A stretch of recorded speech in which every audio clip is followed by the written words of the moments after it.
Hi there. So now that we have understood what are the processes of portfolio management, we'll be moving to the first stage, that is planning.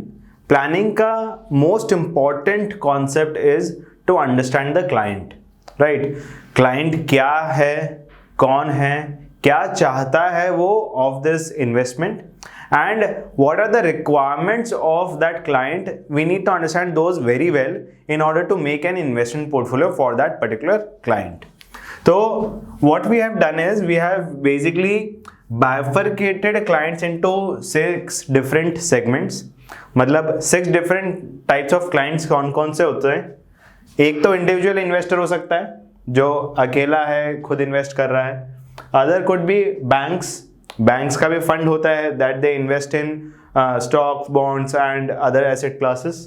Then there are endowments क्या होते हैं? Endowments are those funds that are particularly made for one particular action, right? जैसे मैंने कोई fund बना दिया कि ये फंड से ये particular activity ही होगी. It will only fund education of women, it will only fund education of ill privileged kids, या जो भी एक endowment fund बन गया कि ये जो पैसा है ये इसी काम के लिए यूज होगा, right? So those are called endowment funds. Fourth one is insurance. Insurance is basically those companies that insure the risks of other people, right?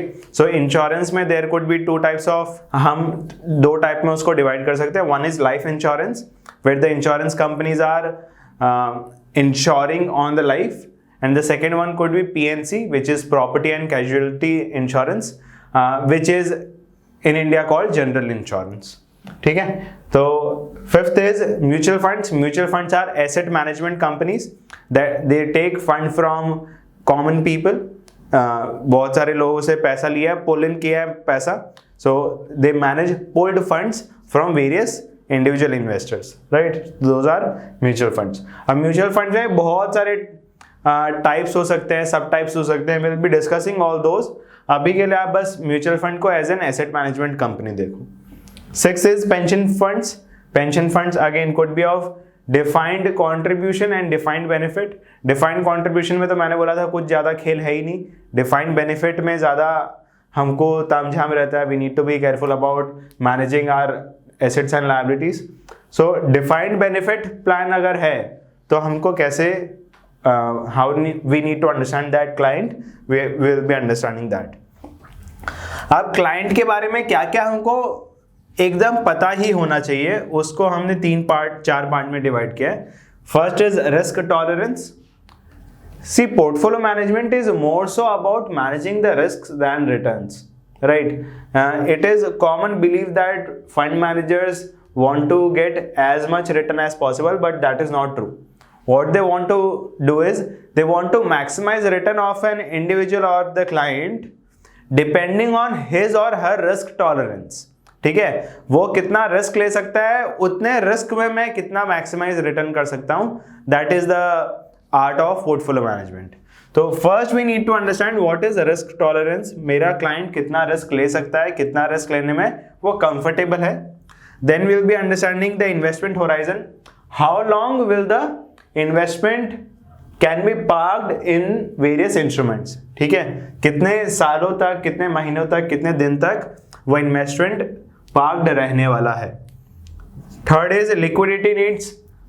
Her investment का एक कुछ पर्पस होता है, right? There is always an objective for every investment. So if that objective is a short term need, मतलब मेरे को 3 महीने में चाहिए, 2 महीने में चाहिए, तो लिक्विडिटी नीड ज्यादा हो जाएगी, right? I will need to park my money into liquid instruments. If the objective is long term, maybe I can play with the money for a longer period of time wherein liquidity needs are quite narrowed. मतलब liquidity needs उतनी ज़्यादा नहीं चाहिए. And the last one is income needs. Income needs क्या हो सकती है? कोई जगह या कोई इंडिविजुअल को regular flow of money चाहिए रहता है. Let's say I'm an retired individual.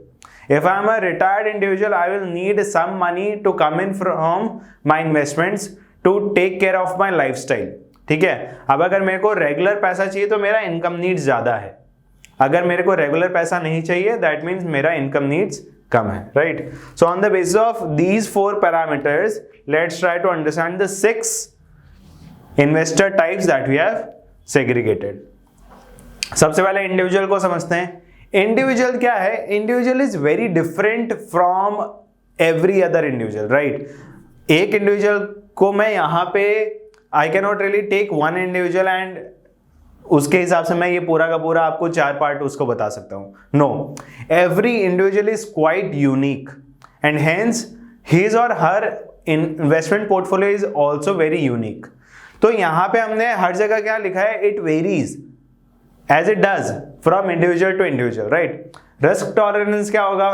किसी का ज्यादा होगा, किसी का कम होगा. इन्वेस्टमेंट होराइजन किसी का लंबा होगा, किसी का छोटा होगा. लिक्विडिटी नीड्स किसी को ज्यादा चाहिए, किसी को कम चाहिए. इनकम नीड्स किसी को रेगुलर फ्लो ऑफ इनकम चाहिए हो सकता है, किसी को नहीं चाहिए हो सकता है. So when it comes to individual, it's a very very very unique proposition what you are telling to your clients. तो इंडिविजुअल में हमको क्या करना पड़ेगा? We will be asking a lot of questions to our clients and depending on the answers that they give us, will be classifying them कि उसका risk tolerance ज्यादा है कि कम है, right? Will be making an investment policy statement that we have already discuss in the last session.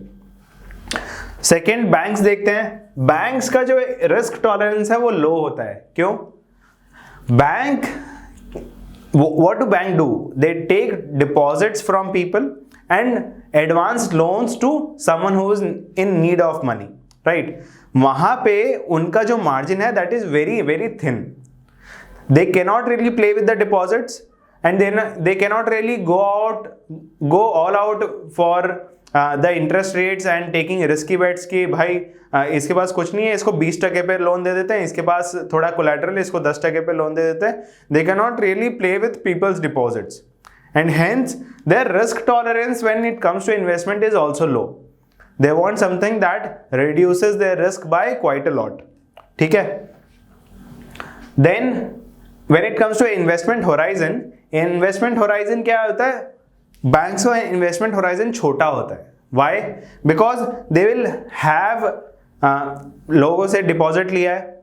अब उनको regularly वो डिपॉजिट किसी ने 1 महीने के लिए किया है, किसी ने 2 महीने के लिए किया है, किसी ने 1 साल के लिए किया है, किसी ने 5 साल के लिए किया है. तो there will be regular deposits coming in and regular deposits going out. Also they will need some fund from regulatory point of view also. SLR जो मेंटेन करना रहता है उनको. सो लिक्विडिटी नीड्स उनकी वैसे भी हाई हो जाती है. अब उसके वजह से उनका जो इन्वेस्टमेंट होराइजन है, क्योंकि उनको लिक्विडिटी नीड्स तुरंत चाहिए, तो इन्वेस्टमेंट होराइजन छोटा हो जाता है. They want money to come in as frequent as possible. Liquidity needs high होगी ऑब्वियसली, इसका डायरेक्टली रेसिप्रोकल है ये. लिक्विडिटी नीड्स हाई क्यों है? Because they need regular flow of income from deposits going back to the depositors, giving out as advances. तो उनका liquidity need high होता है. और इनकम नीड्स भी हाई होगा. Why? Because they want interest from their investments which they can use to pay off the interest on the deposits that they have taken, right? So क्योंकि उनको interest देना है अपने डिपॉजिटर्स को, तो इसीलिए उनको इन्वेस्टमेंट से भी इंटरेस्ट चाहिए होता है, right? So hence their income needs is high. Endowment की बात करें तो एंडोमेंट में रिस्क टॉलरेंस हाई होता है. Why is this? See, endowments are made for one particular purpose at one particular point in time. आज से 2 साल बाद, 3 साल बाद, 5 साल बाद, या फिर थोड़े थोड़े पीरियड टाइम में मेरे को एक पर्टिकुलर चीज ही करनी है. And hence I can really go all out in order to maximize the fund that I will be utilizing for that particular purpose. ठीक है? तो उनका रिस्क टॉलरेंस हाई होता है. इन्वेस्टमेंट होराइजन लॉन्ग होता है. मैंने जैसे अभी आपको बताया कि जनरली एंडोमेंट फंड्स बनते हैं over a period of time, और वो जब उनको जो सॉलिसिटेड अमाउंट है वो मिल जाता है, उसके बाद वो जो पर्पज है वो चालू होता है. So generally their investment horizon is long. Liquidity needs is low, because मेरे को पैसा चाहिए नहीं, जब चाहिएगा तब चाहिए, right? What ever is the investment horizon, उसके बाद मेरे को पैसा चाहिए, बट उसके दौरान चाहिए क्या? नहीं. So hence liquidity needs is low. And income needs varies. How it varies? मान लो कि 5 साल बाद जो पैसा मैं देने वाला हूं वो एक बार में नहीं देने वाला हूं, it will go in tranches. So I will not like my money to sit idle. It should generate regular flow of income which I can use for my endowment. ठीक है, हो सकता है वैसा हो, या फिर हो सकता है लमसम है, आपने आज पैसा लगा दिया, 5 साल बाद जो पैसा बना वो पूरा का पूरा रिडीम कर लिया, and I use it for that particular purpose. And if I want to use it on a regular basis, so I will have some income needs. So it varies from fund to fund. It is not really constant. Insurance की बात करें तो insurance में risk tolerance is again less. Why? Because insurance is again a commodity business. मैंने किसी को बोला है कि अगर तुम्हारा खर्चा हुआ, अगर तुम्हारा नुकसान हुआ, तो I will indemnify you. And for that I am charging a premium. अब वो प्रीमियम मैं कहीं पे अगर इन्वेस्ट कर रहा हूं, वो प्रीमियम के साथ में ज्यादा खेल नहीं सकता हूं, because I will need to indemnify that person at some point in time, right. तो इंडेमनीफाई करना है, अगर मेरे को उसको वापस पैसा देना पड़ेगा अगर उसका कुछ नुकसान हुआ है, तो मेरे को I can not really play with the money at a higher risk, and hence my risk is low. When it comes to investment horizon, अगर आप लाइफ इंश्योरेंस कंपनी हो तो आपका इन्वेस्टमेंट होराइजन लॉन्ग हो सकता है. वाई? बिकॉज आज आपने पैसा लिया है 30 साल के आदमी का, उसको आपने बोला है कि 60 साल तक अगर आप मरते हो तो आपको इतना पैसा मिलेगा. So generally you take into account the mortality rate, the normal average age of a person.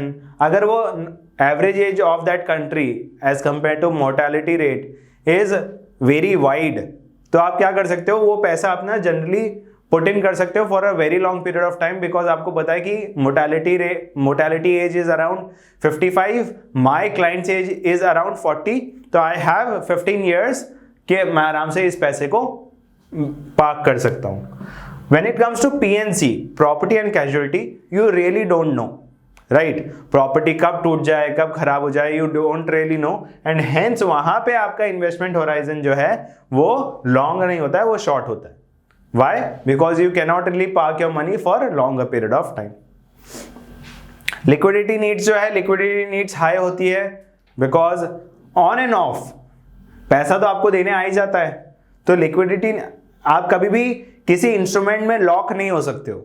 You want an instrument that is very liquid. पैसा जब चाहिए तब निकाल लिया और इंडेमनीफाई कर दिया, राइट. सो वो लिक्विडिटी नीड्स हाई है, but at the same time income needs low है, बिकॉज इंश्योरेंस वालों को कभी भी रेगुलर तो किसी को देना नहीं है, right. Since regular flow of income नहीं देना है मेरे को किसी और को, तो मेरे को भी नहीं चाहिए, right. And hence their income needs is low whereas liquidity need is high. When it comes to mutual funds, asset management company है, the risk will vary. Vary with what? Vary with मैं किस type of investor का पैसा manage कर रहा हूँ, right? So if I am managing individuals money on a large cap fund, तो हो सकता है मेरा risk tolerance कम हो. If I am managing a small cap fund or maybe a micro cap fund, my risk tolerance can go high. So it really varies from fund to fund, and hence we cannot really quantify risk tolerance here. Second is investment horizon. Again, investment horizon अगर thematic fund है, long term fund है, अगर कोई debt fund है तो उसका debt fund में लिख रखा होगा ये 1 साल का उसका normal horizon है, normal duration है. The fund could be of 3 years, 5 years. So it really varies from fund to fund, right? Investment horizon भी fund to fund बहुत vary करता है. When it comes to liquidity needs, वो high है. Why? Because mutual fund वालों को जो investors हैं उनको interest, उनको dividend देते रहना पड़ता है. So liquidity need is high, and there could be a time where investors come in and want to redeem their fund. तो redemption के लिए भी आपके पास पैसा होना चाहिए. Hence their liquidity need is high. And when it comes to income needs, it really varies from fund to fund. If it is an income fund where you are pulling in money, investing into market, और वहां से जो पैसा बन रहा है वो dividend के फॉर्म में आप अपने कस्टमर को, क्लाइंट को, इन्वेस्टर को वापस देते रहते हो. सो वहां पे इनकम फंड अगर चला रहे हो, you will need high income, you will have high income needs. But let's say you are parking money for a longer period of time which is a growth plan, वहां पे आपको income need बहुत कम होगी. So it really varies from fund to fund. Last one, coming to the pension plans. यहाँ पे risk tolerance high होता है. व्हाई? बिकॉज अगेन पेंशन में मैंने बताया था it is quite similar to endowments, जहाँ पे आपको पता है कि ये जो पैसा है ये मेरे को 65 ईयर्स के एज पे, 60 ईयर्स के एज पे वापस देना है मेरा जो एम्प्लॉय है उसको. अभी के लिए मैं तो आराम से मैनेज कर सकता हूँ, whatever is the period. So वहाँ पे जनरली क्योंकि इन्वेस्टमेंट होराइजन लॉन्ग है, because the investment horizon is long, hence your risk tolerance is high. ठीक है, I can really play with the money for because my investment horizon is long. तो उस period में मैं अगर कुछ गलती कर भी देता हूँ, मैं रिस्क ज़्यादा भी ले लेता हूँ, तो I have time in order to recoup my funds. Investment horizon high है ये बता दिया. Liquidity needs is low because मेरे को पैसा 60 साल में देना है, मेरे को बीच बीच में किसी को कुछ पैसा देना नहीं है, तो वो लो होता है. और income needs varies because pensions में there are two types of plan. Retirement में या तो आप लमसम में दे दोगे या तो आप उनको एन्युटी प्लान दोगे, मतलब हर महीने कुछ ना कुछ पैसा जा रहा है. Quite similar to endowments, right. So इसीलिए अगर आप लमसम में दे रहे हो तो आपको इनकम नीड नहीं है, बट अगर आप एन्युटी में दे रहे हो तो you will have income needs because you want to give out money to your retired personnel on monthly basis. तो अगर if you have income foundation तो obviously you will need income from your investment as well. So that is it on the client side. I hope you have understood this 6 clients very well. अगर आपको इसमें कुछ भी doubt है तो book office hours we can connect then. Thank you.